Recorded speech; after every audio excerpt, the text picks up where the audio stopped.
you so much, one, for having me, and two, just for coming and listening to me and hearing me out.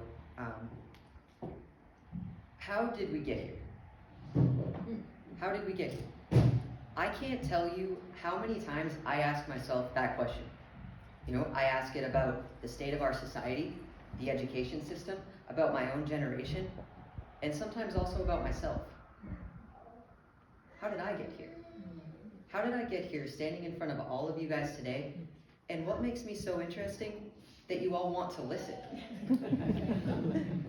How did you guys get here? Maybe you also ask yourself the same question about society, about our culture, education, and kids these days. And you see the trajectory that the nation's on, and it scares you. It disgusts you, it saddens you. Transgenderism has taken over society. Left and right, you're told that men can become women and vice versa. And you know you're not crazy, but sometimes it feels like you are because you're the odd one out saying, no, I still believe that there's a difference between men and women. And that's when you ask yourself, how did we get here? Well, as you guys know, I'm Katie, and I have firsthand experience with the transgender issue. So I'm what's known as a female to male to female detransitioner, which means that I'm biologically female, but for a period of time I identified myself as a male and took steps to make myself appear more masculine.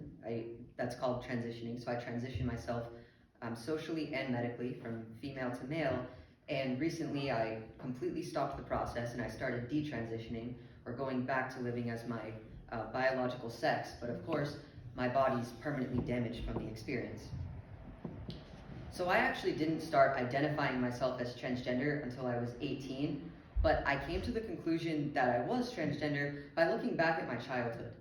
So when I look back, I saw, I'd always been a tomboy. I always preferred boys' toys and clothing and games over any of the girl stuff. And if my parents wanted me to wear the girls' clothing, I would fight them on it and say, no, I'm not going to wear the girls' clothing. But I never thought that I was a boy. I knew that I was a girl and that I had certain preferences. At most, I would think, yeah, I'm a girl, but boys are better than girls. And that's something that I actually did think. So growing up, I really thought that boys were better than girls. And I think now that it's because I was very into sports and video games. And when it comes to sports, the boys just always beat the girls. That's just how it happens. So I thought, well, if they're better than me at sports, at the thing that I love, it must mean that they're just better than me in general. And so you can see that as a